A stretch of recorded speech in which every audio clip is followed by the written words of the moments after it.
He was a very gentle soul. He was an incredibly loving, caring dad. A wall painted with tens of thousands of hearts. Each one a life lost in this pandemic. This one belongs to Safia's father, Dr. Zahari Nar. He died in February last year at the height of the second wave.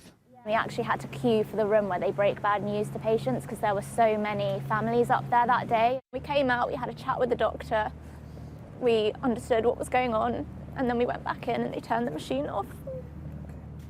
Dr. Nar came from Malaysia to dedicate his life to the NHS, where he worked for almost 40 years. Safia says the warnings doctors and scientists are now sounding about being overwhelmed remind her of the messages she heard last winter. Take the advice that we're being given by the NHS, by the British Medical Association, and move to Plan B and implement rules. We just need leadership and rules and policy. Otherwise people will die. A new Delta Plus variant is now being investigated over concerns that it may be more transmissible. Some hospital trusts are visibly struggling.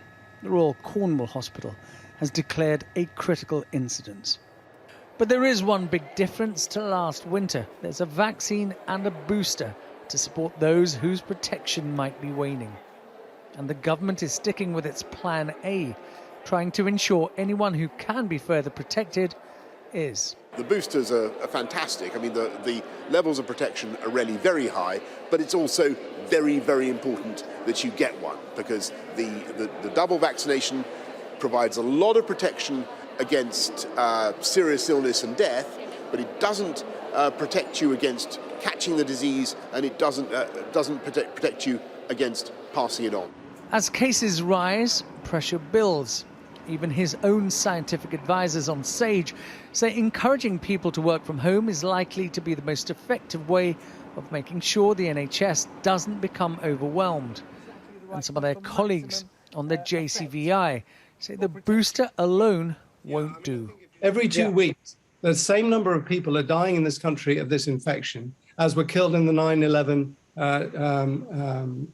terrorist attacks in America 20 years ago. Professor Finn agrees that vaccines save lives, but he warns with 5 million people still to get the jab, other interventions are needed. The booster program is not some kind of magic bullet that's going to bring the problem of the pandemic to an end. It's just one part of a big jigsaw of different things that will determine how many cases we have, how many deaths we have, and how much of a problem we have for the NHS in the coming weeks and months.